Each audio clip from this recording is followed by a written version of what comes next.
Miss Rachel Blaney, for 6 minutes, please. Well, thank you so much, Chair. And I did my best to listen to the discussion about CISIP and the criteria. What would be helpful for me is if we could have both CISIP and VAC share the criteria that they use to determine whether a medical release is related to military service. And if you could divide that between the portions of men and of women. And it sounds like around sexual trauma, there isn't MST. It's not something that CISIP is looking at. So if you could just write that down on something to us and send it to the clerk and VAC, if you could let us know how many are medically released based on MST, that would be really helpful. So I assume, unless you say no, that you're good to do that. So Mr. Harris, I'm going to come to you first. I understand that there is a service delivery branch that is dedicated for processing disability claims related to MST. So I'm just wondering if you could tell us a little bit about how long it's been in existence. Is it a permanent or temporary unit? Are the workers permanent or temporary, or is there a ratio of that? And if the adjudicators are medical professionals would be helpful. And the last part of that question is how many claims are they processing on a monthly basis? Or if you have daily or weekly, we're open to that as well. And are the amount of claims increasing? Thanks very much for the question. There's a lot to answer in that. I'm going to ask the Director General responsible for that area, Trudy McKinnon, to do her best to tackle, I think, 7 questions. Thank you, Mr. Harris. Thanks for the question, MP Blaney. First off, here at Centralized Operations Division, we established a military sexual trauma unit in 2020 in order to deal with the files that were coming forward in regards to sexual trauma, sexual harassment, gender-based discrimination in the Canadian Armed Forces. Since we have established that unit in 2020, we have received approximately 3,580 claims over the past number of years. We have done a lot of work with regards to our policies and procedures to address and deal with these types of claims when they come forward. And so, for example, we have updated our policies to accept the applicant's statement. That means that they do not need to provide corroborating evidence.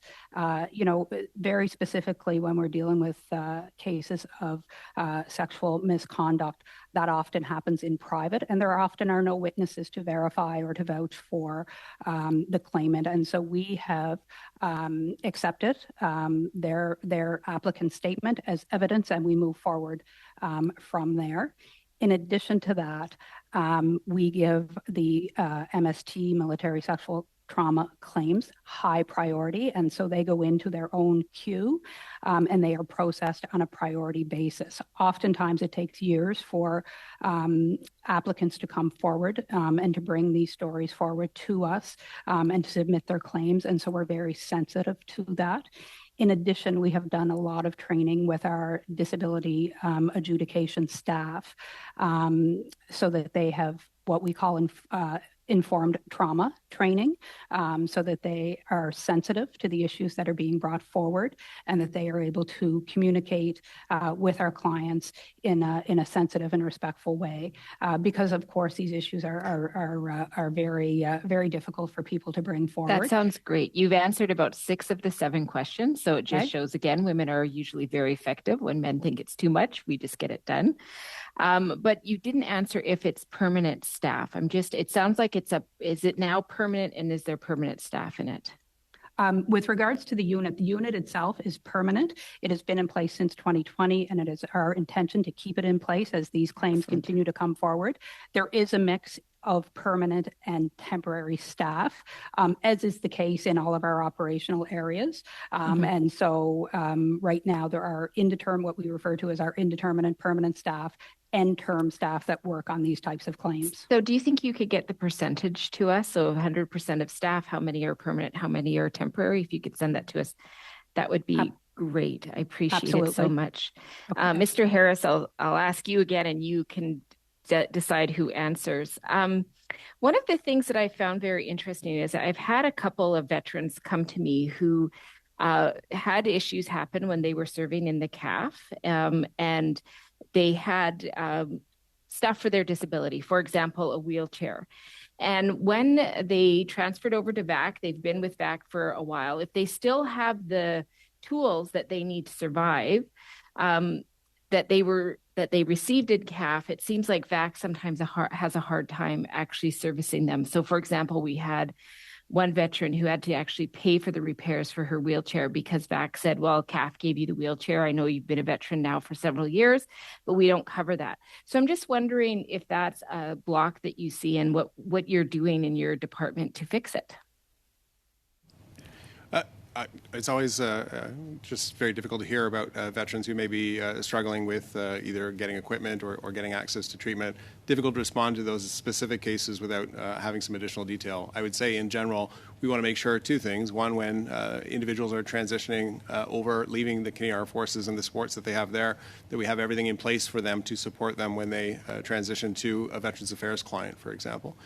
We always want to do that. Sometimes people leave the Canadian Armed Forces in between. There was an earlier question about sort of what happens in between when somebody leaves and then maybe doesn't recognize that they have an illness or an injury and they come back to us, and that's perfectly fine, and we'll help to fix it in that case. So the answer is we should always make sure that people have everything in place when they're transitioning from one department, so from the Canadian Armed Forces over to Veterans Affairs. I won't tell you that there aren't instances, as you've pointed out, where maybe there's something that's amiss. We're working to address all of those in individual cases and as a collective to make sure that all policies and programs and everything else is in place to help support people transition effectively. So where would that veteran go then? Because it sounds like you're trying to solve the problem and it's something that doesn't happen, hopefully, frequently.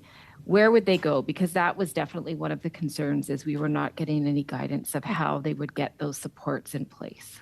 They should come back to Veterans Affairs. 30 seconds, please. Yeah, they should come back to Veterans Affairs, and if there's individuals that can't get connected through the department, to raise it up to somebody who is appearing here, like myself or others, and we'll look into the individual cases.